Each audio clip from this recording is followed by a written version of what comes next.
name's Laura. I'm going to be chairing this event. I have to do a couple of quick house rules, which is please, if your phone is on, don't turn it on silent. Have it completely off because it will mess with stuff.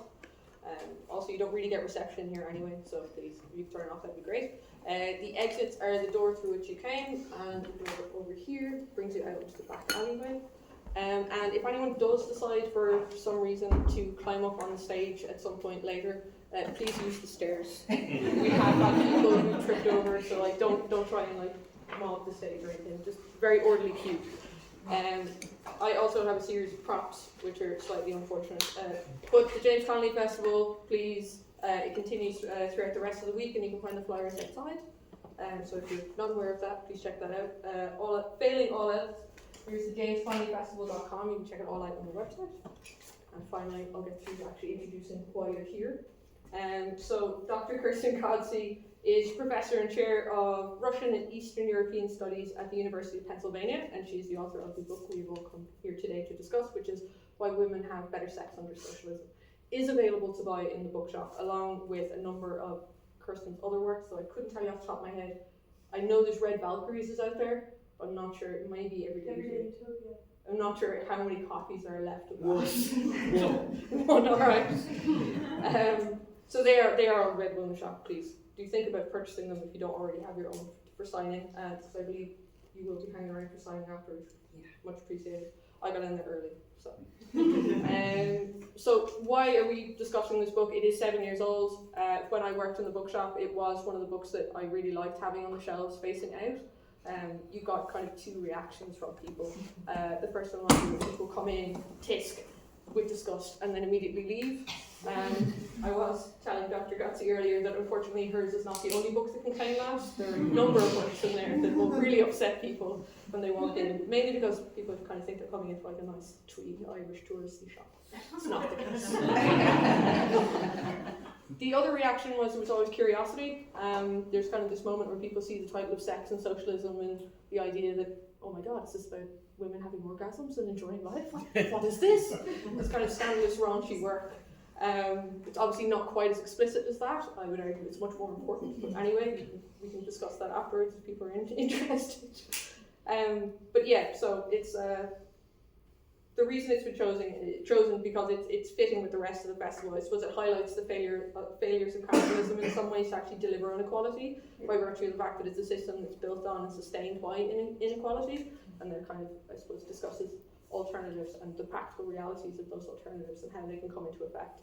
And then those who are unfamiliar with the book, it's 7 years old, but it still retains its provocative and insightful nature. It examines how socialist policies, particularly those in Eastern Bloc countries, enhance gender equality, economic independence and sexual freedom for women. I know I really enjoyed it when I first read it. I was one of those people who was kind of taken in by the title, and I didn't know what way to expect the work to go. And it was nice because it felt like it was something that was already playing out victories. It kind of didn't feel like maybe it was quite such an uphill battle anymore. It was like, oh no, we've done this. All these women before have been involved in this and we've been successful, so we can totally do it again. And it was just a really good, nice vibe to get from it. But anyway, I'll let you talk about your book now. Thank you. So thank you all for coming, and I guess do you want to lead off with a question, or? I did prepare some questions, and these are just ones I really, really wanted to ask her, since I'm super sorry that I'm not in the same field of interest as you guys, but you will get your chance to come back on yourself. So, really basic one to start us off. Your book argues that women have better sex under socialism. Can you summarise the key mechanisms? What socialist policies actually do you think inspired that? Was it this improvement in sex and kind of circumstance for women and economic freedom are directly linked to, I suppose, the policies of these socialist countries that you're discussing? Is there anything in particular that jumps out at you, or? Yeah, so it's a complicated argument, but there is a kind of core to the argument. And the core to the argument has to do with the failure of markets in general. So, and that has to do with something called statistical discrimination, which is that when there is primary caregiving work that needs to be done, largely for raising the next generation, but this can also be taking care of people who are elderly or people who are infirm in some way. That work is gendered because of social expectations in society about what men and women's work is, but also because capitalism generally doesn't remunerate this work. This is a very valuable service that people provide in raising the next generation of consumers, taxpayers, citizens, soldiers, whatever. There's this surplus value extraction that's happening in the private sphere. And when an employer is deciding on who to hire as an employee, they're going to look at people differently depending on whether society has expectations of that person to provide this labor largely in the home, largely for free. And so when they decide there's a class of people that are more likely to provide this kind of labor for free, that makes them less reliable workers in a capitalist labor force. That makes them less reliable. So if you have two workers, one is more reliable because they're less likely to have caregiving responsibilities in the home, and the other is less reliable because they are more likely to have. The only reason you hire the one who's more likely to leave the labor force is because you can pay them a lower wage.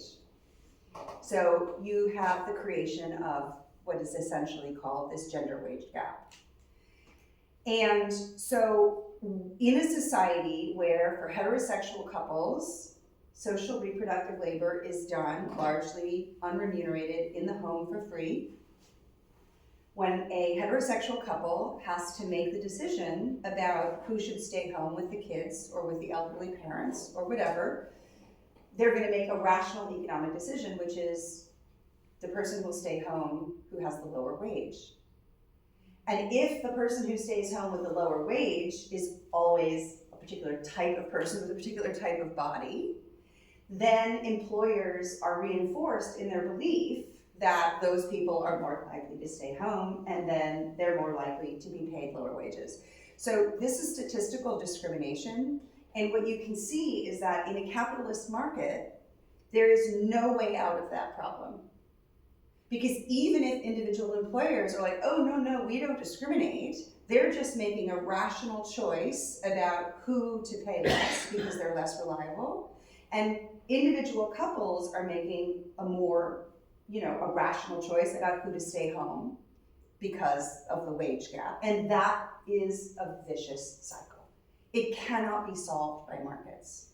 And so what socialist countries did beautifully, I believe, despite many problems, was to recognize that markets could not solve this problem, that you needed to come in with certain kinds of policies to allow society to socialize some of the reproductive labor that is so valuable to society. And by doing that, they freed women from economic dependence on men in order to raise their children. And what that meant, quite simply, is that in a society where women could make decisions about their romantic partners, if they were heterosexual, based on whether or not they liked them, versus whether they could pay the rent or whether they could support the family, right? Those are two separate kinds of decisions. The man you might love versus the man who will pay your bills. It turns out, shockingly, that in a society where people chose their romantic partners on the basis of love and affection and mutual interests, that they had better sex. It's not rocket science, right? Because they weren't kind of holding their nose and saying, okay, I understand that this might not be the ideal relationship, but he's a good provider. He takes care of the family. And so that puts an incredible amount of pressure on the man as well as on the woman in that relationship, because the man, if he's not a good provider, is not a good partner. And there was a study in 2016, 2017, I believe, in the United States, I talk about it in the book, where 71% of Americans, this was a Pew Research Center study, so a very good, solid survey, 71% of Americans said that a man has to provide for his family in order to be considered a good partner or a husband. And this is in an economy, a capitalist economy, that is incredibly unequal. It is incredibly difficult for people to sustain families on a living wage. And so you're creating the conditions under which not only are people experiencing the violence of capitalism in their public lives, but that violence is also deeply affecting their private lives. And that's the argument in the book. There are ways to deal with this problem, but we have to think outside of the box of markets. Markets do not provide solutions to this problem. You've answered 6 of my questions. I did actually, it's not on the list of questions unfortunately, but there was a part in the book where you're talking about after the wall came down, Yes. when you had West Berlin men were on the dating scene and coming back with complaints about these uppity East German women. They expect me to be able to have a conversation with them. Yes. They expected you to be interesting, right?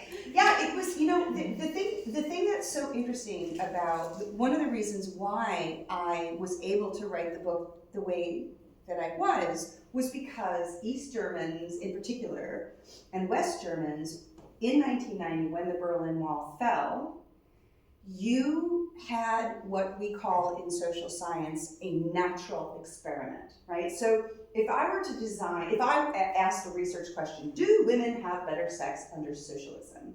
One way to do this study, which would be completely unethical, would never be approved by any institutional research board, was to take a bunch of girls, babies, and raise them in like a perfect capitalist society and a perfect socialist society and let them grow up and then do some kind of like Keynesian observational study about how they actually have sex. It's never gonna happen, right? But the closest you can get to that is what we call a natural experiment. And a natural experiment is where you have two populations, like the Germans, who were culturally, linguistically the same until 1945. And then they're divided by 45 so years of different economic systems. And those economic systems, both of them had very specific gender regimes, policies that influenced the way that men and women related to each other within the family and within society at large. And then you ask people questions, right? It's not complicated, so these are self-reported studies. But you ask the questions multiple times, and you ask them in different ways. So, when was the last, were you satisfied by your last sexual encounter, right? Did you, how do you feel happy after your last sexual encounter? They vary the questions in different ways. And the thing that really shocked the social scientists who were doing these studies was that East German women just reported much higher levels of sexual satisfaction than West German women did. These are the same questions being asked to two different groups of women. And then they repeated those studies. And they repeated those studies again, even after the wall came down. The initial studies were done pre-89, but then they kept doing the studies. And what they found was, West German men and women, a lot of their relationship was inflected deeply. Their relationships were inflected by capitalist relations. The transactional nature of capitalism in a society where women, once they have children, stay home and are economically dependent on their husbands. But in East Germany, for historical reasons, having to do with the aftermath of the Second World War, women were mobilized into the labor force in the 40s. And they consistently remained in the labor force, and they had massive social supports from the state to help them raise their children. And so if a woman in East Germany wanted to be with a partner, a male partner, he had to be interesting. He had to actually have traits that were beyond being a good provider, because there was no need for a provider. And that changes the dynamic a lot in people's intimate relationships. And so we had really nice concrete studies from the early 80s and 90s. And then what happened was, throughout Eastern Europe, now, and I think it's very important here to make distinctions, because you cannot homogenize the Eastern Bloc. The Soviet Union was very different from Albania, was very different from Hungary, was very different from the GDR, was very different from Bulgaria or Romania. So there were very important distinctions. But in many of these countries, there was a very different culture that underpin romantic relationships between people. And I would also argue friendships. I don't talk as much about friendships in the book, but that has also come out of the research, that people related to each other very differently when their basic needs were met, more or less. Not completely, but there was a real difference in the way that people related to each other when they had more time and less stress in their lives because they weren't dealing with the precarity of capitalism. I'm going to just jump for a Yeah. second now. Okay, so you're talking about, I suppose, that these policies were implemented and sort of the real concrete impact that they had, and kind of like that lasting impact that they had at the same time as well. But there are arguments that these countries were dictatorial, that they were autocratic, that an awful lot of the time the policies being brought through were almost kind of like box ticking or tokenistic. Mm-hmm. But I suppose the question is, like, does any of that matter when you've got the outcomes like this, or how do you kind of like, how do you deal with criticism like that when they're Yeah, I mean, I get that kind of criticism, especially, you know, from people that are much more on the conservative side of things. They'll be like, it doesn't matter that people were happy, they weren't free. That's a very common sort of criticism, right? And it is true that to a greater or lesser extent, again, depending on where you are, because for instance, Yugoslavians could travel, East Germans could not, right? Yugoslavs had, you know, sort of state-funded soft porn, right?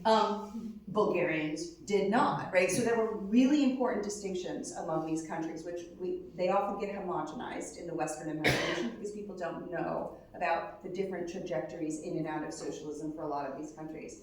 And it is certainly the case that political rights, right, that travel restrictions were real, the secret police were real, shortages were real. There were real problems.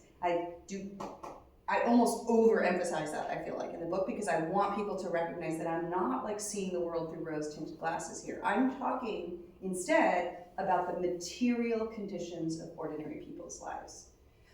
Did these policies, even if they might have started out as tokenistic, so a classic example of this is, well, in the Soviet Union, which lost the better part of 26 million people fighting in the Second World War, right? After 1945, the Soviet labor force was heavily feminized. And this was also true, by the way, in 1917. After the First World War and after the Russian Civil War, it was largely women who kind of held up the economy because so many men had died. And so when we talk about women's emancipation within the Soviet Union after 1917 and within Eastern Europe after 1945, it is in fact true that many of these policies were put into place because they needed women to be in the labor force. And they also needed women to have babies at the same time because they needed to repopulate, right? So they were motivated not necessarily by a desire to emancipate women, but by real concrete economic realities. I do not deny that. But the effect that they had on people, the effect of training women, of giving them education, of giving them career opportunities, of putting them in what we considered at the time masculine professions, right? Those policies still reverberate to this day. So in 2018, there was a wonderful paper out of Germany called Girls, Math, and Socialism. And there is a European-wide test that girls, that all children that are like 14 and 15 take, that it's called the PISA. I'm assuming you have this in Ireland as well. It's a sort of a standardized test.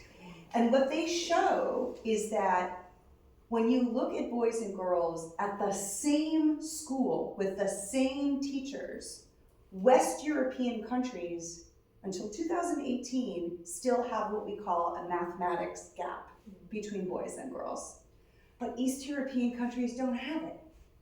Girls do as well as boys do. And why? Because there have been girl mathematicians and engineers going all in the Soviet Union, going all the way back 100 years. and in Eastern Europe going back 80. It's huge, right, this difference. And so what I like to talk about is, yes, there are things about these systems that are really problematic and that we should not recreate. But there are things that we can learn. We can get rid of the bad stuff and keep the good stuff. And there was good stuff. And some of that good stuff had to do with women's rights. And if you look at the percentage in Europe of women engineers, of women doctors, of women in mathematics, of women chess players, they're heavily, heavily overrepresented in Eastern Europe compared to Western Europe. Why? Because of the legacies of socialism. Even like a capitalist rag like The Economist. This is not a bastion of socialist propaganda, by the way, right? The Economist magazine said that the reason why there are so many more engineers in Eastern Europe, in their words, is a legacy of socialism. So even The Economist is willing to recognize that there was something there, right? Der Spiegel, which is a big German kind of news magazine, even Der Spiegel represents a very conservative sort of West German viewpoint, will say, okay, the women's rights thing, fine, we'll give it to them, right? Like they did actually do more for women's rights than we did. And I think that that's a narrative in the West that we don't get told, because there's this desire to paint everything with this sort of broad brush of Stalinism was evil, right? The Holodomor, the famines, the purges, like anything associated with those policies, including things like economic development, like lifting people out of poverty, like increasing life expectancy, reducing infant mortality, reducing maternal mortality. I can give you statistic after statistic after statistic that shows that on a material basis, life improved for ordinary people. And we can have a long debate over drinks about whether it's more important to eat or vote. And I know people get really heated about this, right? Whether it's more important to have housing or to be able to criticize your government. And people take very, very strong views about that. And those are substantive questions. But on some level, if we just look at the evidence, the material conditions of ordinary people's lives, they were improved. And to me, that seems to be a really important point that we have to at least admit. We have to find common ground on the fact of the matter. We may disagree about how that was achieved. And there are lots of disagreements. And it's not just disagreements with the right, there are lots of disagreements on the left. Right? Anarchists will have a field day about socialist policy. So I know, because I've argued with them before. But I think that the basic thing, less babies under the age of 1 dead is good. It doesn't matter how we get there. It's just good. Yeah. When I started work, I can't remember who it was, but there was a comrade of some description from some organization. Handed me a book of the Soviet Women's Rights of the Worker. Yes. I actually couldn't believe it reading through it. It was just it was sort of like a naff, ridiculous, haha, now you're one of us who are a worker, sort of thing. But it was the detailing that goes into maternity leave, that goes into all those protections. Your job is guaranteed for you when you come back. If you take an extended period, it still has to be there. You still have to be. You have to be given a job that's kind of of equal value, all this kind of stuff. Things that people were fighting for in the 1970s and 80s here seem to be things that were guaranteed in law. And it's again, I suppose, the argument is it wasn't necessarily moved from this great, yearning to be good and correct and right. And there were women at the time as well who were kind of leading these fights and leading these calls for their rights to be respected. But it's quite fascinating to say. Essentially, the book is really good. You should read the book. Even if you don't agree with it, it totally makes you think about stuff. I suppose the follow-on question then has to be about the second shift and the double birth. Yeah. And there's kind of an awful lot of time, particularly if you go to, I suppose, I don't know, any museum anywhere in around any of these former Soviet countries, there's the criticism of, and they celebrated International Working Women's Day, and sure, women didn't have to do housework on that day. Right. But the rest of the time, They were Right. capitalism meant you were staying at home and minding babies. Socialism meant you have to be going out into work and then also caring for children at the same time as well. And there's like a little bit of discussion around that. Yeah. But I'm just kind of wondering what Yeah. you think. I mean, I think that the biggest criticism of these East European countries that is salient still, I think, in the present day, is that they were able to, quote unquote, emancipate, give women some level of economic independence so that they didn't need men, right, to live, to pay rent, to buy groceries, to whatever. But they never challenged gender roles, and they certainly never challenged patriarchy. And so you have the persistence of a very distinct gendered division of labor, despite the fact that women didn't need men to survive. And that sometimes feels like it's incongruous. And my favorite example of this actually comes from the Bulgarian Women's Committee, because this really exemplifies the difference between the way that sort of socialist women's activism instantiated itself in Eastern Europe versus the way that we talk about feminism in the West, right?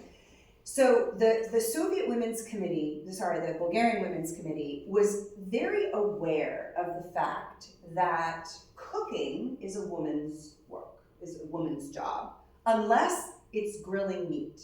And then when there's meat and fire, men cook. Which is interesting, and I've given that example. There's never been a place in the world where that isn't true. That division of like men grill, women bake, right? And so the Bulgarian Women's Committee were trying to figure out how to get men to contribute more domestic work, like to deal with this problem of the double burden. And rather than kind of guilting men, which is, I think, the Western feminist way of like wagging your fingers and like, you need to be an equal partner and you should help, right? What the Bulgarian Women's Committee did was they said, well, men grill because grilling is somehow coded masculine. Like, men don't feel emasculated when they grill. Fairly reasonable observation. So, how can we make other tasks more manly? And it turns out that in Bulgaria, when you drink rakia is like it's like grappa. It's like a very strong spirit that you drink, and you eat it with salad. That's what you have, meze. It's usually salad. And men will drink the rakia, and then it's the responsibility traditionally of the woman to make the meze. But what the Bulgarian Women's Committee did, and this was really interesting, was they said, if we give men a really big knife, and we convince them that women don't do meze properly, right? That this is a huge task to make the meze. Like it's time consuming, right? Because you're like chopping vegetables, right? It's mostly vegetables. But it worked. I mean, this is the thing, is they leaned into patriarchy and said, women don't do the meze properly because they use too small of a knife. And women can't use these really big knives because they don't have the arm, whatever, So they gave them really big knives and then started making the meze. And like that, in a Western context, would feel weird. Right? It would feel wrong, right? You're leaning into the gender binary rather than troubling it. And I think that that's where it's really hard to understand what was happening in Eastern Europe, because they were doing things differently. But the second thing is the double shift. It is true that women still had the primary responsibility for the domestic sphere. But at all stages of these conversations, the state tried to socialize as much labor as possible. And that's, again, the difference. With Western feminism, it's always about dividing the labor more equitably, but leaving it in the private sphere. Whereas in a socialist society, it was like, how can we help? Can we have public laundries? Can we have public cafeterias? Can we give kids school meals, when they're at school? Do we have after-school clubs so that kids do, for instance, their homework before they go home, so that when their parents come home at the end of the day, they don't have the responsibility of like nagging their kids to get their homework done. Like that's actually done by a teacher at school. There were real efforts in every single one of these countries to socialize as much of the domestic work as possible. So much so to the extent that women actually drew the line. They're like, no, but I want to make my family a meal. And so what happened again in Bulgaria is that in Poland, they went to, they had these things called milk bars, which were very local little restaurants where you could get very cheap, subsidized, sort of traditional Polish food. Those were very popular. But in Bulgaria, people liked to eat at home. And women liked to cook, but they didn't want to have to go shopping because shopping was a pain. And so what they did was they compromised. And at the end of a woman's shift, there was usually a canteen on the top floor or somewhere where you could go and they would assemble the ingredients of a meal and give it to you. And then you would go home and do whatever you did to make it your own and serve your family food. And women liked that. They didn't want to take their families out and not have the coziness of domesticity, but they didn't want to have to shop and do all the prep work. So a lot of these things were kind of pre-prepared, which is interesting, right? You can imagine like all of these women's committees were trying to find a balance. And again, I think it's very important to point out that different countries had very different experiences, and so you cannot homogenize the entire bloc. It was really awful to be a woman in a place like Romania after 1966. It was actually pretty great to be a woman in Eastern Germany. And so it really, really depended on where you were and what was happening. But this gendered division of labor persisted. It was never challenged, not even by the very women that were trying to help emancipate women. They wanted to help women be women, but not excluded from the economy. Do you know what I'm saying? Yeah.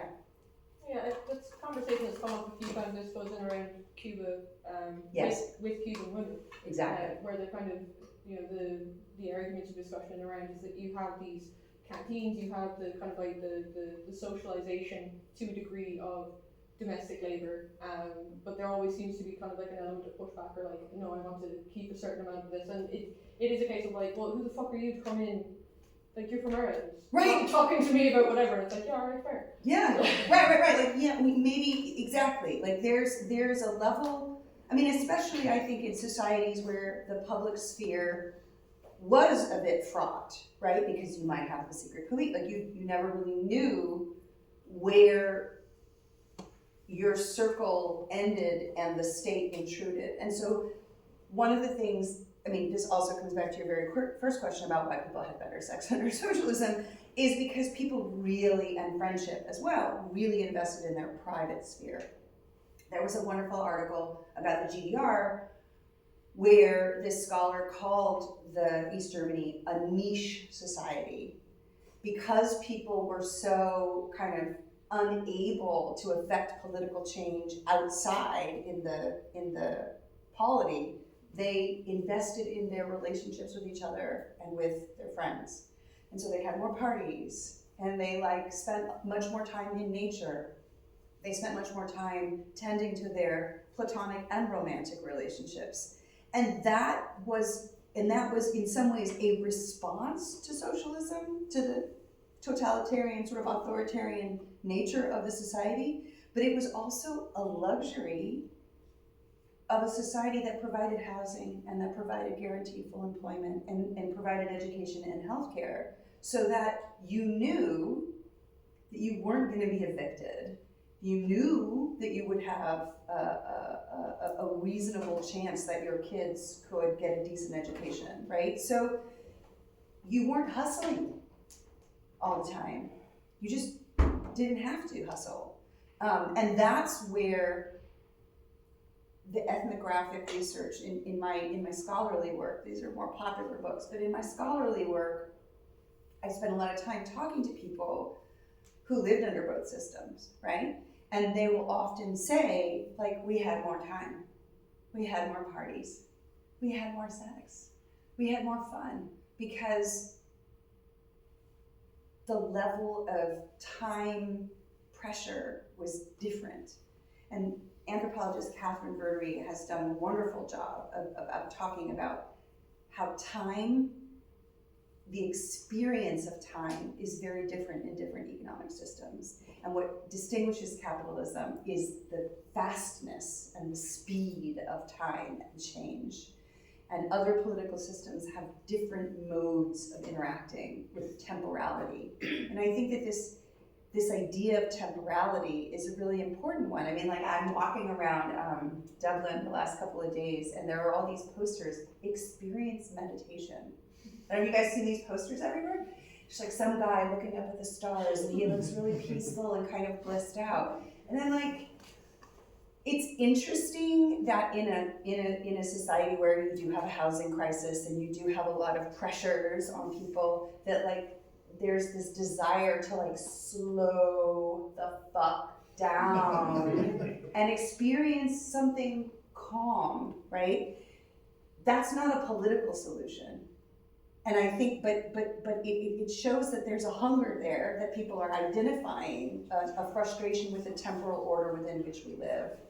And, but we don't have the political tools to understand that we can change temporality using politics, but we've lost the ability to talk about time as something that can be shaped and molded, our experience of it anyway. Sorry, what you're talking about just made me think about, like, the fact that you've got 5 minutes of mindfulness at work. I really like my job, but also that's not what I want. Right, right. 5 minutes of mindfulness. Let me go home early. Right, exactly. Get in before the commute starts. Again, sorry, these questions are, like, just a bit chaotic, but I do want to ask them. Western feminists tend to focus on cultural representation. That seems to be a big thing at the moment, or it has been for the last, I suppose, 20, 30 years. It's about having women there. You can even see it, like, with campaigns that I would be quite supportive of, with the likes of, you know, if she can see it, she can be it. Yeah. Around women's sports and that as well, which is really good and, like, it's incredibly important, because women's sports obviously not a huge amount of attention paid to them, generally speaking. And there's always something really quite beautiful about going to. I'm not really a sports person, but I do have a team I support in the Dunleary Waves, and there's also something really quite beautiful about, like, when you have, like, the little 4-year-old girl running off afterwards and just going, oh, I'm gonna be the ball girl in the next game and all this kind of stuff. Yeah. And I'm like, yes, take that. I never want to have to be on a pitch with any of these people, but you're gonna fucking kick ass. It's just like, so, like, there's some of it can be very positive, but generally across the board, it's kind of it's a way of, I suppose, minimizing maybe perhaps some of the more kind of essential elements of the feminist argument, or at least women's liberation, the kind of things that we're talking about in better sex under socialism. Right. No one really cared how many women there were sitting on a board. It was the fact that the board was owned by workers, or it was a workers' board. Exactly. And I'm just sort of like, do you see that that's kind of moved or changed at any point over the last while? So you were talking about the book comes from 2017. That's right. And being a different period. And I'm just Right. wondering how feminism at that point, and kind of where feminism is now, and do you see that that's what kind of, could you track it along anywhere in there? Kind of, I don't know if I'm making any sense. Yeah, no, I mean, and I will say that I do think so the book grew out of an op-ed that appeared in the New York Times in the summer of 2017, and that op-ed just sort of completely blew up because people, I mean, mostly because people on the right, like, lost their mind, and Fox News, like, went crazy, and this sort of troll army of men came after me for daring to even use the word sex and socialism in the same sentence. But I will say that so for those of you who are versed in sort of Marxist or materialist feminism, the book in many ways is not really new. It may be new because you don't know about the East European experiences. That's, I think, where the strength like people who had been materialist feminists never realized how much had already been done, right? Debates that we were having, as you said, in the 70s, they had in the 20s in the Soviet Union. Like the Soviet Union made abortion, it was the first country in the world to make first trimester abortion legal in 1920, right? And so that's a big part of the discussion. But I do think that there at the time that the book came out in 2018, there were a lot of like conservative, or what I think of like libertarianism, kind of pro-capitalist think tanks that invited me to debate women who wanted to say markets are the best thing that ever happened to women. Because when women can make their own money, then they can just hire poor women to look after their kids. And then that's like slaying the boardroom. That's a good thing, right? If you give women economic opportunities, then they have the freedom to pay other people to do the work that they don't want to do for themselves. And I mean, and there were people that genuinely believed that, right? Rather than the state coming in and socializing and like actually raising the next generation of citizens and taxpayers and consumers collectively, seeing children as kind of a public good. This is the economist Nancy Fulbright has this wonderful argument about how children are like the perfect public good from an economics point of view. It's really about this personal success. And like, you know, you go girl, and, you know, Beyonce on stage with the big feminist behind her, you know, the big word, so that she can be in a private limousine with Jay-Z wearing Tiffany's diamonds and saying like, yo, like I'm successful because I'm a woman. But how many people are shut out of that dream? Like that just doesn't, like that's where the class analysis doesn't really come in. But what changed for me, what I saw happen, was that in 2018, 2019, the paperback of this book literally came out on March 3rd, 2020. A week before. I had a bunch of book tour, everything that, you know, there was a lot of interest in the book, and then the pandemic happened. And all those women who were paying other people to do the work that they didn't want to do, they suddenly had to stay home and do it themselves. And they were pissed. They were like, this is hard. You know, looking after my own kids and cooking my own meals and cleaning my own house, because you couldn't have cleaning people come in anymore, right?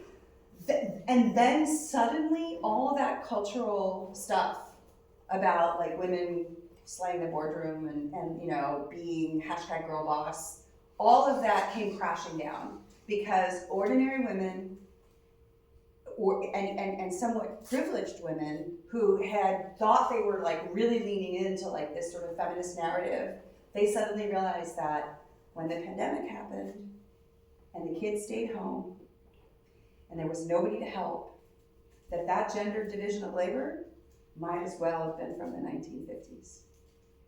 And that is when you suddenly saw, I think, a resurgence of interest in materialist feminism, because people were like, as long as you don't challenge the fundamental economic basis of our society and the ways in which socially reproductive labor is maintained outside of the public sphere in order to subsidize capitalism, we can't actually really truly have women's emancipation, because that our entire economic system is predatory on the exploitation of what we would call care work in the home.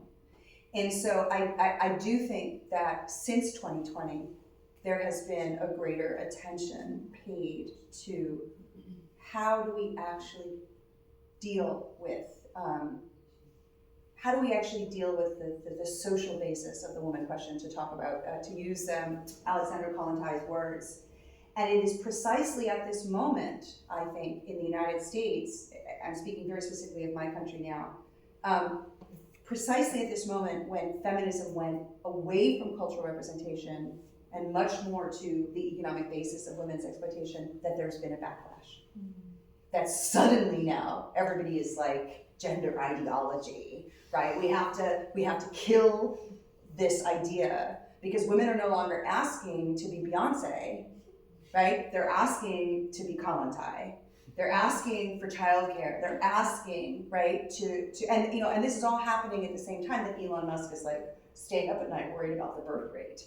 That people, you know, I mean, I'm not joking, right? He's like freaking out, and you have trad wives all over Instagram who are saying, oh, I'm gonna stay home in my perfectly little blonde coiffed hair and make sourdough. And, you know, it's like, it's happening at a moment in response to the fact that feminism went from being about cultural representation, which is, you know, easily co-opted by capitalism, to a moment about actual material conditions. The minute you actually start talking about material conditions, then they want to shut you down. And that's a problem, right? But that also means that we're moving in the right direction, I think, right? That if you can get, you know, so this cover is the British cover, and it looks a lot, it's very similar to the hardback cover of the American version, but the American paperback is very pretty. It has a rose on it, and it's a very and the publisher, they like decided to kind of target sort of nice middle class white ladies who would never probably read a book about socialism, but like it was pretty. And it had like a little, I wish I had a copy of it. It had a little like blurb from O magazine, like Oprah magazine. I'm not kidding, right? On the cover. And so the idea was to sway those women. And I actually think that it created a kind of conversation away from cultural representation and more to material conditions, which I think is me along with other authors that I can name, who really sort of kind of doubled down on this idea of there is no women's emancipation without confronting capitalism in a very serious way. I have to cut that cover. Yeah. That's like the first thing I'm going to do when you finish. That's wonderful. Yeah, sorry, I keep resorting back to this. Yes, sorry, we've been talking about kind of like different countries and the way that kind of different countries how socialism is enacted there, kind of different sort of rules and policies that were in place. But kind of I'm wondering, because this book has been translated into 15 languages. 15, yeah. I want to know how it's been received in other countries. I want to know what do the Cubans have to say about it, what do the Vietnamese have to say about it, what do the people of I suppose Russia now. Yeah. Yeah, no, so, I mean, the one thing I will say is as I mentioned, the book followed upon the op-ed very quickly. The op-ed came out in August of 2017, and I think I wrote the book in December, January, February, 2017, 2018. It was 3 months, because it was like really crash schedule. And then it came out in, actually, it was supposed to come out in October, but then Michelle Obama's Belonging came out. I am not kidding, and there was a paper shortage. So a bunch of books had to be pushed a week because Michelle Obama like sucked all the paper out of it.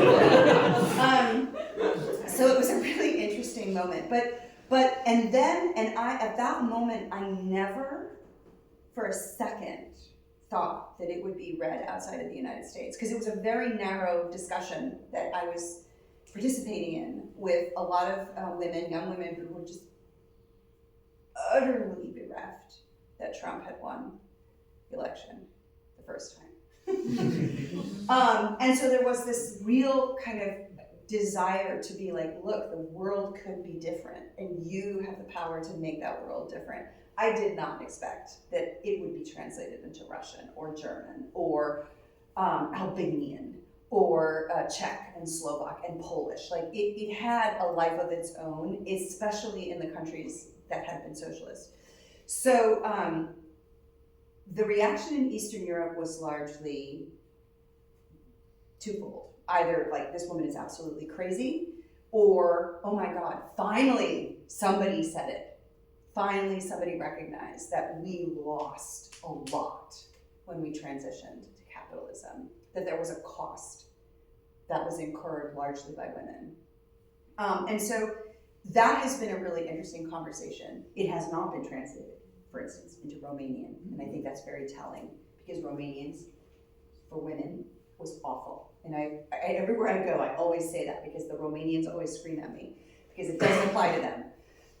But for other countries, I've been invited to give talks. I've been invited to do interviews. Like there's a lot of like great, like a sense of like this was a narrative that hasn't been told. Cuba. Basically, the Cubans have been like, yeah, tell us something we don't know, right?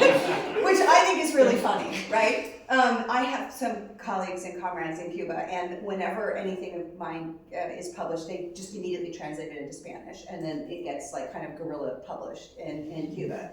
And that has been really interesting. I can't remember, on Facebook, Espin, the daughter of Vilma Espin, who was Fidel's wife, and she was the president of the Federation of Cuban Women, the daughter, who's also involved, like she has like broadcast this book and this stuff, like, yes, you know, see, Cuba's doing something right.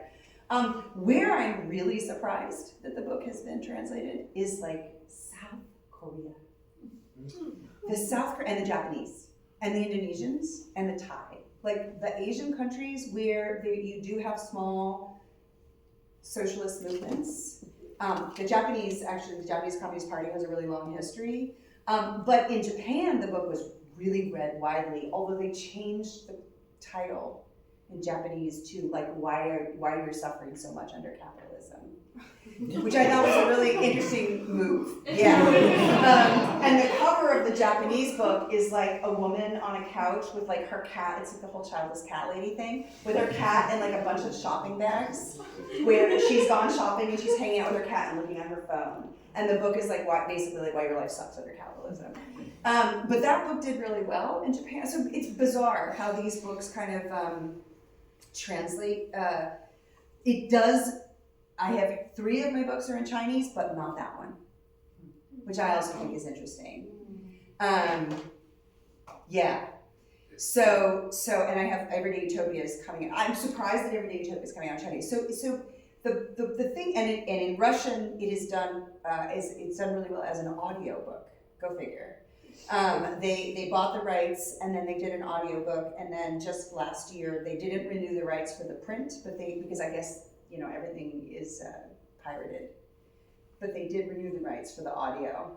And so I have the full audio book. If anybody needs to practice their Russian, I have the full audio book in Russian, which is really interesting. So it has every context, national context within which the book has sort of landed is very different. I think they're relating to it in a very different way. And to me, that's really interesting. Like when I get to have those conversations with people about like what they're taking out of the book, how that book. So in the Eastern European context, specifically, I'll get a lot of young women who say, yeah, my grandma told me all of this stuff, but I didn't believe her. I just didn't think it was true. And then I read it and I was like, oh my God, all those years my grandmother was telling me the truth. That has been an interesting narrative. And then in other places, it's often fused with like a kind of feminism that is frustrated with cultural representation feminism and is much more like wants to be in solidarity with working class movements, wants to be in solidarity with like making the world a more equitable and just place. And so those contexts are very different. They're just being read very differently. But it's been a very weird, and I will say, I can tell that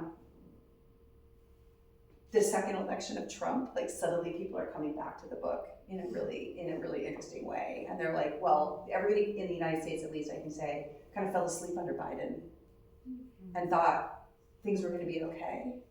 And people believed that Kamala might win. I mean, there was a real kind of joy and hopefulness around Kamala's candidacy, and then it just like, and people have been depressed since November. And I've been going to protests, and I can see that the early protests were largely older people like from the 60s who remember kind of the power of marching on the streets and really expressing dissent. But I was just at May Day in Philly with Bernie, And maybe it was because Bernie was there, but there were young people, a lot of young people on the streets. And that made me think, okay, something's happening again. It takes time for people to get motivated to resist. And I'm, playing my tiny little small part in this by giving people tools and language to dream about how the world can be different. I'm kind of coordinating with that one. Give me a second, I'll try and find a question. I'm actually not sure if I've gone. Is Aaron in? 55 minutes. Sorry? What's up? Can't see you. I wasn't paying attention when we started. How long do we have? Yeah, so we can take some Yeah, I questions actually here. feel like I've been talking loads, so anybody else actually want to ask anything? We can't see you very well, so you have to really wave. Yeah. Okay, I'm gonna go with you. Me? Yes. Yeah. Sorry, I wasn't quite sure if I knew who you were or not. Yeah. A lot of kind of what I think of when I think about women in the city, even like those propaganda posters, Yeah. women hold on to your rifles. How representative of kind of Soviet femininity was that, and did Soviet women really relate to that in any meaningful way? I mean, certainly during the Second World War, Svetlana Alexievich has this beautiful book called The Unwomanly Face of War, which is in the English title. And in Red Valkyries, I write about Lyudmila Pavlichenko, the sniper. So Soviet women were very much militarized during the Second World War. They fought, and many women, they were aviators, they were parachutists, they were snipers. It was very difficult, again, because of, as I mentioned, this just gender division of labor. There was still a feeling that war is a man's job, but fascism required that everybody pitch in, and women did. And there are some incredible stories of Soviet women in combat. My colleague Anna Krylova at Duke University has a beautiful book all about the experience, a historical study of women in combat. So it really was representative, definitely during the Second World War. And then what happens, precisely as I said, because so many Soviet men died after the Second World War, there's a kind of desire to return to a sort of more feminine domesticity, even while women are fully mobilized into the labor force. So at different periods of history, you have a much more kind of aggressive form of femininity that recedes sometimes. But Anna Krylova makes a beautiful argument in her book. It's called Soviet Women in Combat. And what she says is that what the Soviets did, sort of like my example of the big knife and chopping vegetables, is that they created a category of a woman warrior, a sort of propaganda category, so that women could comfortably inhabit a militaristic space in society without compromising their femininity. So there's a beautiful film from the 70s called All Dawns Here Are Quiet. It was nominated for an Academy Award. And it's a film about an anti-aircraft brigade during the Second World War. And this film is black and white. It's a really beautifully made film. And it's about these young women who are sort of mobilized to the front lines and how they come into their courage and their bravery and their camaraderie. But it's interspersed with these weird Technicolor domestic scenes where all the women are like dreaming about being moms at home in the kitchen with their children. And it's such a jarring contrast. But what you can, I've done a lot of analysis on this film, and what they're trying to say is that you can basically be like a fascist murdering machine and a very sweet mom who has the pierogi ready at the end of the day. Like it's this attempt to kind of like trouble these categories. And so when we look at Soviet gender relations, we have to not, or East European gender relations more broadly speaking, we have to not look at them through a Western lens. We have to take them at their own face value. And starting in the 20s, right, those propaganda posters of women on tractors and women, and big machines, women in airplanes, women with guns. It was meant to be a way to inspire women to think outside of the traditional Russian or Soviet gender roles. And I think to a large extent, if Anna Krylova's work is to be believed, it was successful. Women really did change their self-understanding of what their potential, what it meant to be a successful woman, changed over time. And I think that's something that is really valuable. This is the whole cultural representation thing that we were talking about. They just did it in a different way. Yeah. The Spanish Republicans would have given over signs from their newspapers were like, we killed X number of Franco's forces, and also this is Daisy, she really likes cooking. And it's like, but she also kills fascists. But she also kills fascists. No, exactly. I mean, so in Red Valkyries, I talk about Lyudmila Pavlichenko. So Lyudmila Pavlichenko was like Stalin's sniper. She's, goes down in history as 309 confirmed fascist kills. She's pretty young, she's very presentable. So she comes to the United States and she goes on tour with Eleanor Roosevelt, and who's the first lady at the time. And her goal is to convince the Allies the Americans to open a second front, right, during the Second World War, but also to send aid to the Soviet Union and everything like that. But she's something of a sensation in the United States because the press doesn't know what to do with her. They ask her what she considers impertinent questions. They're like, do you wear makeup at the front? And Pavlichenko's like, well, there's no rule against it, but why would I care about powdering my nose when I'm literally being bombed by ordinances? Right? That's the last thing on my mind, right? And there's a very famous moment in Chicago where somebody she's wearing a Red Army uniform that's a little bit ill-fitting, and they asked her, doesn't it bother you that your uniform makes you look fat? And she, just in a moment of utter poise, she says, I am wearing the uniform of the Red Army, which has been sanctified by the blood of my comrades in a war against fascism. Do you think I care that I look fat? And she shuts them up.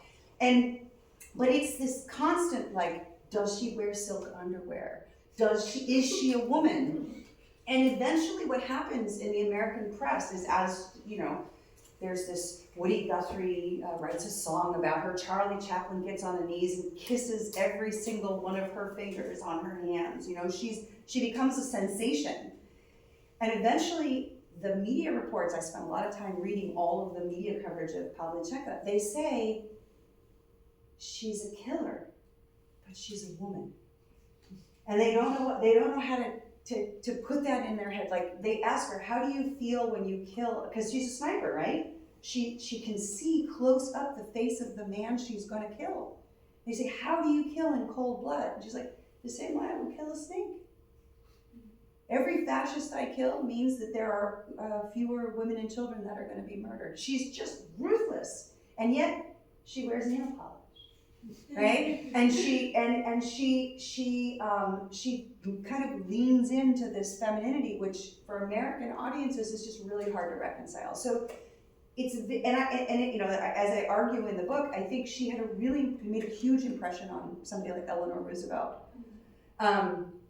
Which then eventually ends up Eleanor Roosevelt chairs the first presidential commission on the status of women in the United States, which I think in many ways launches the American feminist movement. And so there's this really interesting way in which Soviet challenges to representations of appropriate or successful femininity during the Second World War ends up really changing the way that women believe in their own capabilities. Yeah, there was a question over there. I think I can't see very Sorry, well. I know that you had your hand up almost immediately. Okay. You did touch a bit on how socialist policies influence friendships. Yes. Can you elaborate a little more on that? Yeah, gosh, the friend, if there was a second book, it would be like why people had more friends under socialism, right? Because platonic relationships were so important to people. And even in countries like Romania, right, where Ceausescu was a really brutal dictator, and the conditions of everyday life were very, very difficult with the Securitate. People mourn their lost friendships because, again, as I have argued in this book and elsewhere, capitalism kind of uniquely transactionalizes heterosexual relationships because it requires women's unpaid labor in the home so that the next generation of workers that capitalism is going to exploit is produced for free. Right? So Silvia Federici does a wonderful job of explaining how there's this incredible surplus value that's being extracted from the private sphere that doesn't get discussed often. And that is sort of built into our idea of the romantic relationship as the appropriate container for parenthood, right? But what has happened in the last maybe 2 decades is that capitalism, for a variety of reasons, has gone after friendship as a potential place of surplus value extraction. So if you think about the way social media works, the reason we're all on social media is because we want to spend time with our friends. We want to see their posts. And what Instagram does is it inserts ads between me hanging out with my friend and me hanging out with my friend, right? So it takes friendship and it commodifies that relationship. That's what micro-influencing is all about, right? It's like, oh, well, if I see my friend drinking a Monster energy drink, then I'm gonna drink a Monster energy drink. So it commodifies friendship. And I think that because platonic friendship didn't serve the purpose of reproducing the workforce the way that romantic relationships did, platonic friendship was left outside of the market for much longer than romantic relationships were. And what has happened in the last 2 decades or so is that platonic relationships have been transactionalized in an incredible way. And so that you have websites in the United States like Rent a Friend, where you can like literally rent somebody's time to it's meant to be a platonic relationship. Like if you want to go to a museum or you want to go to a baseball game for somebody, you can rent somebody to hang out with you for the day. And so if I'm a young person and I want to spend time with my actual friends, or I could spend time with somebody that's going to pay me for my hour, right? And life is precarious because capitalism and housing crisis and everything, then it means that the time that I would otherwise spend with my friends or building my kind of lateral networks of support and care become commodified in new and interesting, complicated ways.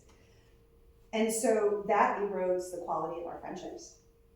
But it also, it has this other unfortunate side effect, which is that we have around the world in the industrialized North an epidemic of loneliness. People are very isolated from each other. People are feeling very, very, very withdrawn, right?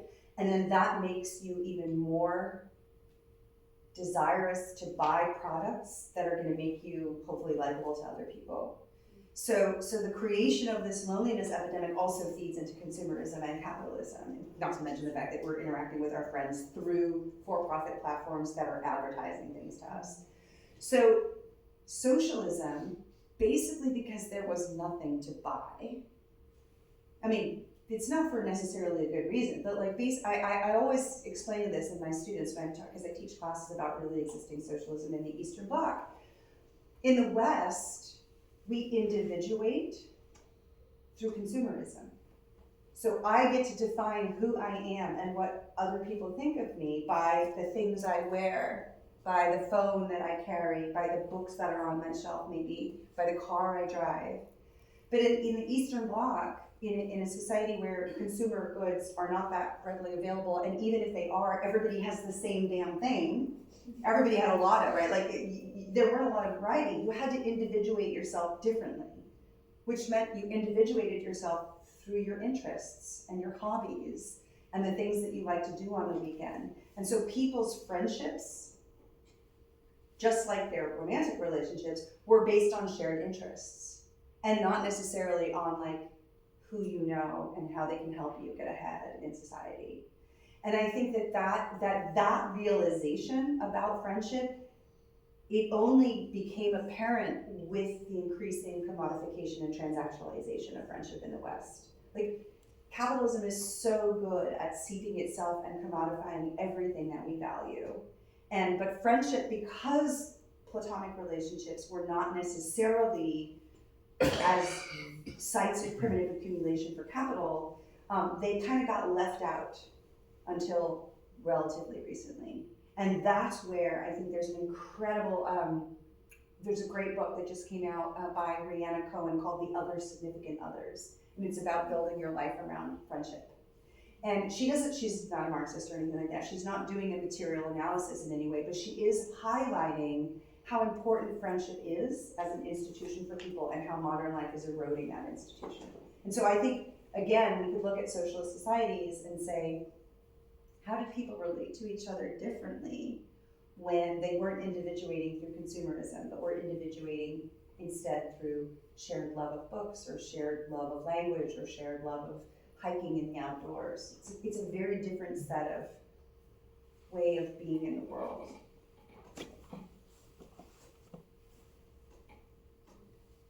Sorry, yes. I can't see anything. Yeah, we are blinded by the lights, Is so there you like kind of have to any wait. way to turn the lights up just like a tad? Sorry, it's proper like shadows just waving out. Yeah. Yeah. Sorry. Want to ask your question? Yeah, so Rachel? my question is, I haven't like still read the book. So is your book mainly based on women on the Soviet Union, or does it also include women who are like present in DPRK? So if you did any kind of research, did your research correlate with how women, does women have better sex in socialism in DPRK or not, or do you have any plans to do?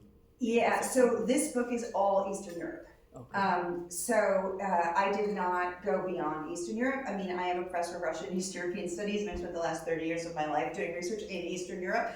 So because of how quickly I had to write it, I stuck with what I knew. But there is a lot of work that is being done in other contexts. I have colleagues who are working outside of Eastern Europe. But I think the thing that's so interesting about Eastern Europe is that it really did, I mean, especially in the case of the Soviet Union, we're talking about the better part of 70 years, right? 3 generations. And so you could really see how gender relations changed in a relatively short period of time. And what happened after the introduction of capitalism. Because remember earlier I was talking about natural experiments?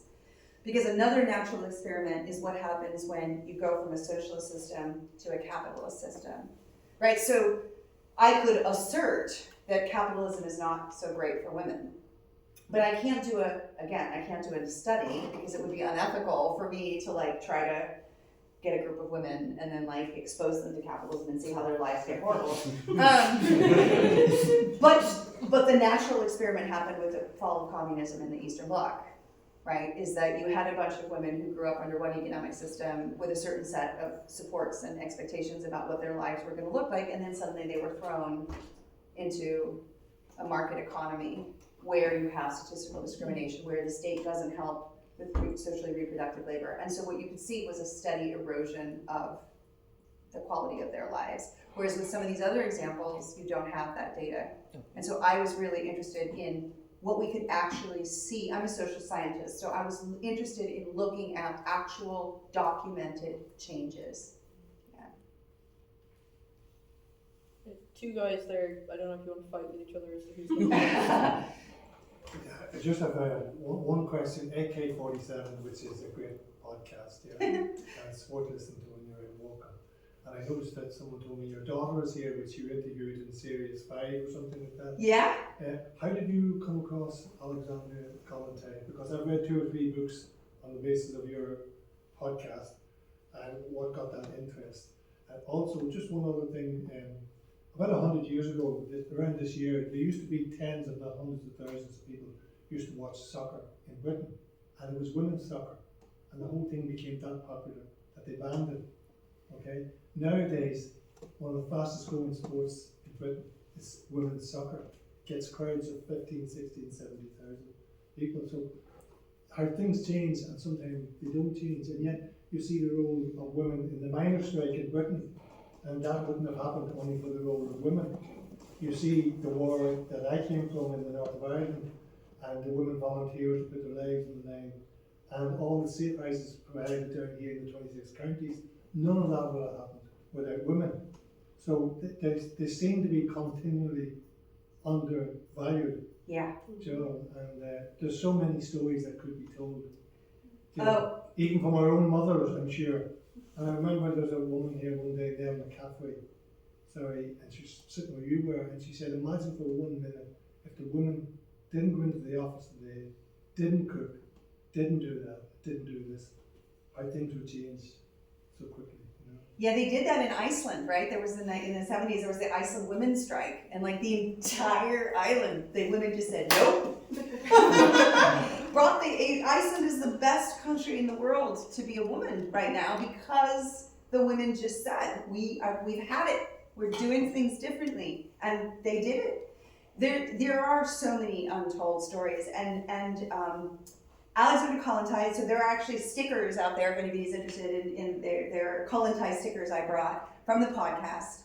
And she's definitely one of my kind of intellectual heroes. And she's very little known in the West because she was so important to crafting so many of these policies. She was there in 1910 at the Second International Socialist Congress in Copenhagen with Laura Duggan and several other sort of socialist women's activists from around Europe to codify what would eventually become the platform that almost every single socialist country without exception implemented during the Cold War about maternity leaves and job protected paid time off and child allowances and creches and kindergartens and public cafeterias and canteens. And in one of my other books, Second World, Second Sex, I actually talk about the linkages between the Bulgarian Women's Committee and the Zambian Women's Committee, and how the Bulgarians went to Zambia, went to Lusaka to set up the first kindergartens that were in Lusaka. I mean, so there's an incredible amount of energy, and in many ways, it all comes from Kollontai.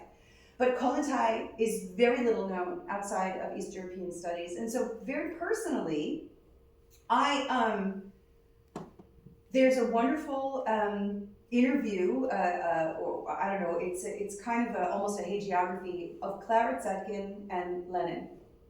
And Laura Duggan is remembering a conversation that, you know, we don't really know how much of this is verbatim and how much of it is just her kind of like helping to understand the world, to understand what Lenin's position on women was, because it was written, Duggan was already quite old. But there's a wonderful moment in that text where Lenin sort of derisively talks about the glass of water theory. And Lenin is very sexually conservative. And he's basically, he says, you know, we have more important things to worry about. We're having a revolution. Women's sex lives are not important. We need to like, this is a distraction. We have to focus on building communism, right? And I remember reading that and thinking, who is he talking about? He was obviously thinking about something in particular. And so it didn't take very long for me to figure out that he was talking about Kollontai. And then, I mean, I was probably in high school, and I went down this sort of Kollontai rabbit hole. In the United States, in the 70s, there were materialist feminists. There was a woman named Alex Holt, who translated a bunch of Kollontai's texts into English. That's how I first read them, Alex Holt's books. And I was just, it was like nothing I'd ever read before. It was so inspiring to me. She does the best materialist analysis of love that has ever been written. So the piece is called Make Way for Winged Eros, a letter to working youth. It's from 1923, I believe. And she basically explains how our conception of love, she gives a materialist analysis of love. And it was like the scales fell from my eyes. And so the reason I started the podcast was that as a university professor, I would teach students Kollontai in the original. But it was so difficult for them to understand the context of the Soviet Union in the 20s and some of her language. And I was constantly kind of having to do sort of supplemental commentary if we were reading original text. And that was the idea in January 2019. Actually, my daughter is here. And she was like, I was saying I was just going to reread Kollontai and then I was going to comment. And then I would post it. And my daughter pointed out, I think that's called a podcast. I was like, I guess it is, right? So it's a very little niche podcast where I basically read various works of Alexander Kollontai and then put them in the context of the time and what she was trying to say and like who her interlocutors were. Because she was definitely slaying a lot of dragons in the early Soviet era because she was a women's activist and she was, very much trying to reimagine the basis of Soviet society, reimagine the basis of love and marriage, and she ran up against the hard realities of the revolution and the fact that her male comrades weren't so keen on socializing the family because they needed women to do the reproductive labor for free so that they could take all the surplus value and invest it in Soviet industry. So I love the start of it. yeah. Yeah, there was another, yes. Yeah, thanks a million. Yeah, I've really enjoyed this, so thanks for everything. My questions came about the other end of the Soviet experience, which is I think in Eastern Europe we've seen something. You talk about the kind of positive, long-lasting impacts on maths scores and PISA math scores, but I'm wondering about. There does seem to have been a resurgence in like sexist politics and misogynistic politics in Eastern Europe. I've had like two completely unconnected conversations with women from the former Yugoslavia where they talk about their memories of International Women's Day, this incredible celebration of feminism and women's struggle, and then in recent years in Belgrade, feminist demonstrations requiring the defense of the police because misogynistic, far-right nationalists, Serbian nationalists actually pose a threat to feminist demonstrations. Which, on two occasions, women have kind of told me the story and drawn that parallel. So I'm just wondering if you have any insight on kind of what went wrong or I suppose what went wrong or why things developed. And this way, maybe it's not as bad as people think it is. No, it's bad. It is actually quite bad, and this backlash is happening in many places, right? Which is, I think, that the best evidence that socialism was actually increasing and improving the material conditions of women's lives is that feminism is associated with socialism. Right, so in many of these countries, any sort of women's emancipation or liberatory politics is seen as somehow tainted by the socialist past. And in particular, through this nationalistic lens, right? Because what do nationalists, now, I have to point out just a fact, which is the 10 top fastest shrinking countries in the world are they're all in Eastern Europe, I think with the exception of maybe one. And that's because of low birth rates and because of outmigration. And places like Hungary, places like Romania, places like Slovakia, former Yugoslav republics, like they're very anxious. Bulgaria is a great example. They're very anxious about what they see as the death of the nation, right? There aren't enough young Hungarian babies being born. There aren't enough Romanian or Bulgarian babies being born. And so there's this, at the same time, these very nationalistic politics that require the production of new ethnically pure citizens. And at least for the time being, until we have ectogenesis and we have, artificial wombs where we can gestate and birth babies artificially, you need women to do this. And so that's why this whole sort of, this trad wife content that is proliferating on social media is really about convincing women that they will be much happier if they're staying at home, baking sourdough bread and hanging out with the kids, rather than actually going into the labor force. And that happens in Eastern Europe earlier, right? That happens because there's a backlash to socialism and there's a backlash to women's emancipation. And that takes different forms in very different places. So in Poland, you have a ban on abortion. The irony of Poland, to me, is that under socialism, women had access to reproductive freedom, and the minute they got democratic rights, they lost that access. That was the reverse in Romania, right? In GDR, in 1990, you have the most precipitous decline in birth rates ever recorded in peacetime. They literally called it the womb strike in the GDR. So women use their reproductive capacities, whether this is intentionally or not. It's a way of resisting, right? No babies. No babies. I mean, the United States right now, people like J.D. Vance, right? They're freaking out because the birth rate is plummeting. And they're trying to convince, I just heard them, J.D. Vance was suggesting that like a certain number of Fulbrights should only be given to people who have families, right? So they're actually trying to craft policies in order to raise the birth rate. These are nationalistic policies. But you and I know that the best way to raise the birth rate is to take away women's rights. If they can't go to school, if they can't get jobs, if they have no opportunities outside of marriage and motherhood, that's what's going to raise the birth rate. And so that is what happened in Eastern Europe, and that is what's going to happen, I think, in the West eventually, is that there's going to be a concerted effort to erode women's abilities to take charge of their own lives and support themselves in an economy.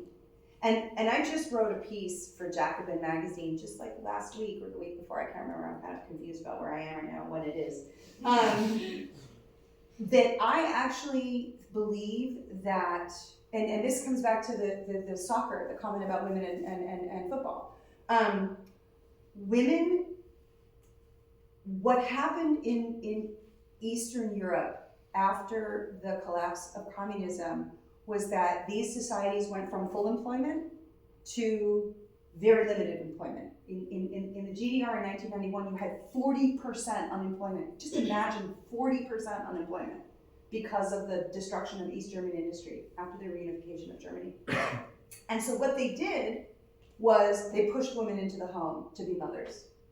They said women could be housewives. They are tired of the double burden, the double shift, so let them go home and do yoga and watch soap operas. And in 1991, the finance minister of Bulgaria, who later became the prime minister, his name was Ivan Kostov, he said to the World Bank, well, we have unemployment of 10% in Bulgaria, which is really hard for us. So one thing we could do is send women home. And it would be bad for the families because there would be loss of income, but that way we would deal with the unemployment rate, right? We would technically have less unemployment because women would not be seeking work. But look at this, where are we right now? We're on the cusp of an AI jobs apocalypse. It's already happening. A lot of jobs are being wiped out. And so we need to rapidly shrink the labor force because the number of jobs requiring human labor is rapidly going to shrink. And so is it a coincidence that we're talking about trad wives at this moment? We're trying to convince women that they would be so much happier if they went home. It's like, I don't know if any of you are on Instagram, it's the hashtag soft life content, right? About like sitting at home and like, yeah, with a candle, drinking a cup of tea. You know, it's like this fantasy of domesticity, which is also about pushing women out of the labor force again.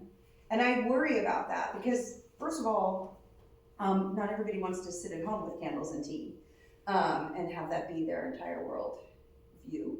But also, this is about, yet again, capitalism using women as a reserve army of labor. And this has happened periodically in the Second World War in the United States. Women were mobilized into the labor force, and then the minute the war was over and the boys came home, they shoved them all back in the kitchen.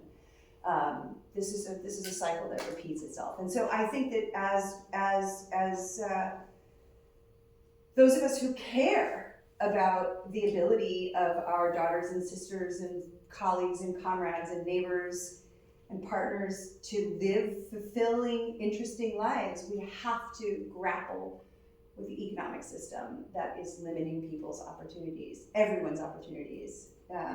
This is a systemic problem and it requires a systemic solution, but it's hard to have that conversation when everybody is sort of throwing each other under the bus, trying to survive in what is a very competitive, difficult world to survive in right now.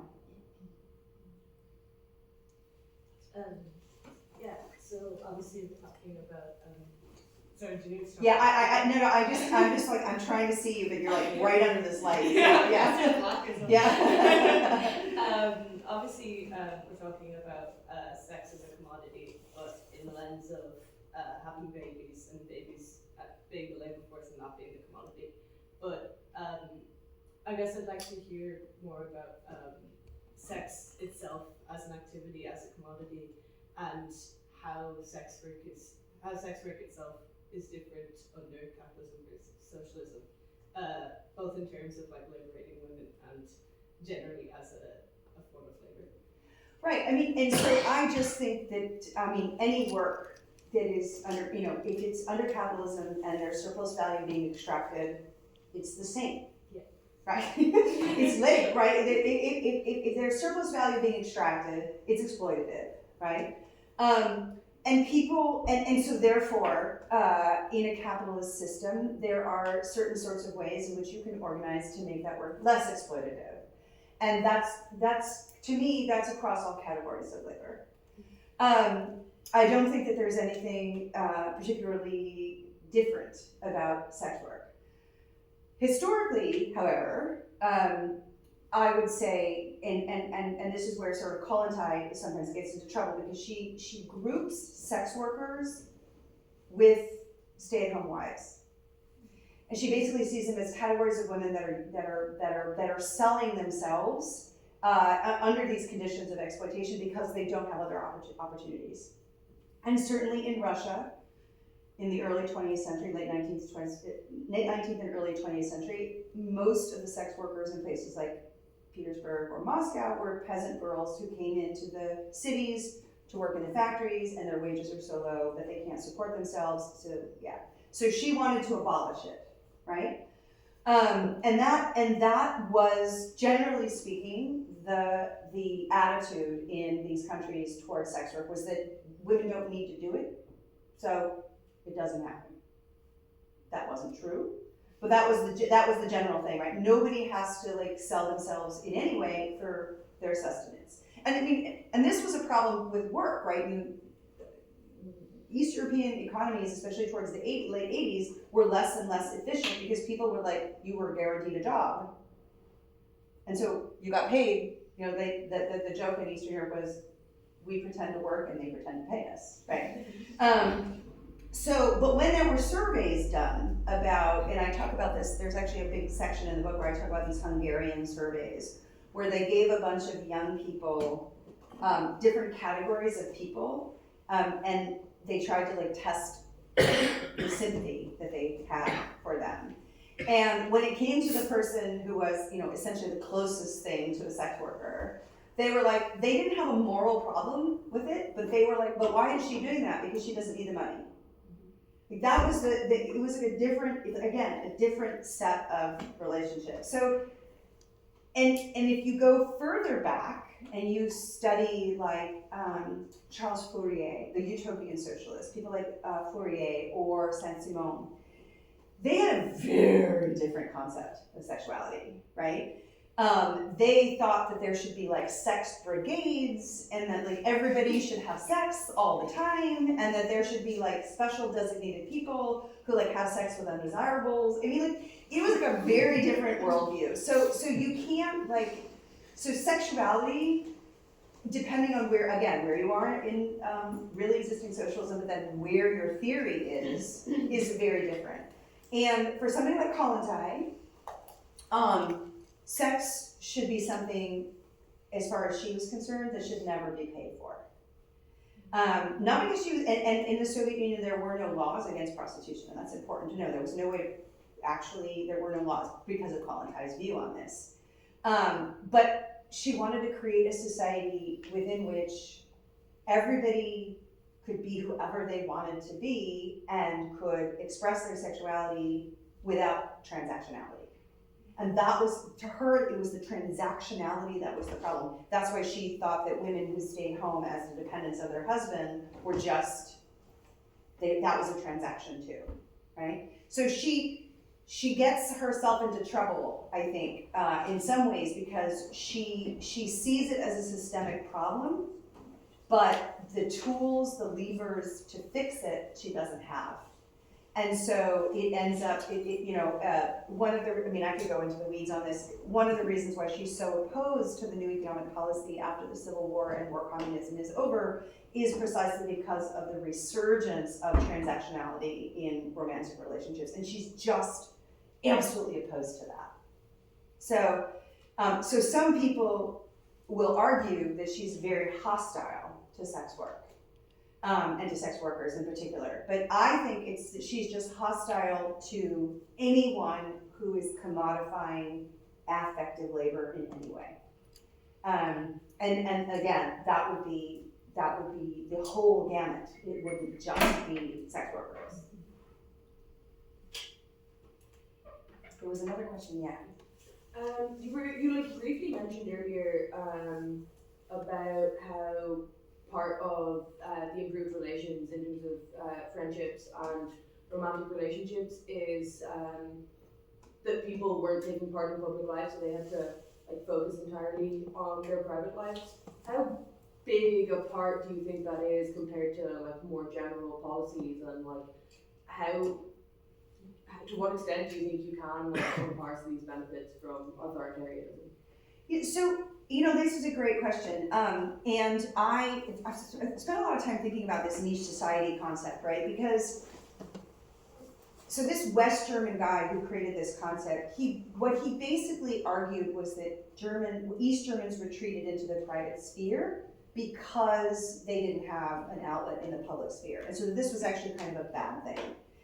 But subsequent scholarship has basically said that no, this was the social contract. That the East German government, and it was very specifically an argument about East Germany, but I could make a very parallel argument about some place like Bulgaria or Yugoslavia where I know better. The government like empowered people to live fulfilling personal lives. They were like, proof of socialism's success is like happy people, is good parties. It's romantic relationships, right? It's like and so in East Germany, there was a magazine called like Das Magazin is what it was called. It was sort of like a lifestyle magazine. And especially in the 80s, if you go through this magazine, you can see how the editorial board of this magazine was saying, spend time with your friends. There's this horrible thing called a cabbage head. Sausage cabbage, it was called a cabbage head. And it was in an article, I have pictures of it on my phone. And it was basically the editorial board of Das Magazine telling people, have a party after work, like on a weekday. All you need to do is buy a bunch of sausage and beer and invite your friends over. Don't worry about cleaning your house. Don't worry about like having fancy hors d'oeuvres. But you could make this centerpiece, which is literally a cabbage that you cut the insides out and you shove a bunch of sausages in it. It is the most ridiculous looking thing you've ever said, but it's like meant to be like a festive centerpiece because it's really easy to get cabbage and it's really easy to get sausage. But the whole tone of the article was, the point is not the food, the point is the company. And there are all these pictures of like these East Germans in these horrible polyester clothes, like hanging out and like obviously having a good time. And so I was reading this article with a West German, a PhD student of mine who's a West German, and she was looking at this, from the lens of being a West German and from the lens of like the present day, and saying that she really couldn't think of another sort of like a public message that you would get in West Germany or in the United States where the government says, hey, have a party after work. Don't bother with cleaning up your house. Just get a bunch of sausage and cabbage and have a good time. Like, that's a really weird thing for the government to be telling you what to do. Don't you think? I mean, and so I do think there was an intentionality about that, right? And Dagmar Herzog, my colleague at CUNY, she's a historian who does a lot of work on the GDR, and what she says is that like the good sex was compensation for not having a lot of consumer goods, right? You might not have a cool phone, or you might not have a car, but you have a dacha, and you have a bunch of friends, and cheap subsidized beer and sausages, and you can go to the weekend and have a party. And like, our society isn't wealthy, but we have a lot of fun. And so subsequent scholarship, and I think I'm convinced by this argument, has argued that what the socialist countries really did try to do was increase the quality of people's private lives, their intimate and platonic relations, as a compensation for the kind of crappiness of the socialist economy, especially by the 80s, right?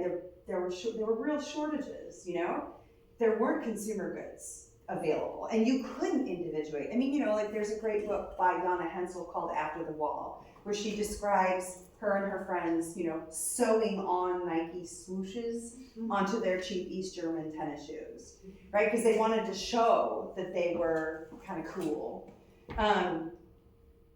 Or people like designing their own clothes, getting fabric and like learning to sew so they could make cool Western clothes or 80s clothes or whatever, right? That you just didn't have those opportunities to individuate that way. But you had different opportunities, and I think that that's where the scholarship that I'm so interested in is, in the absence of, because like God, who knows? We're on a heating planet.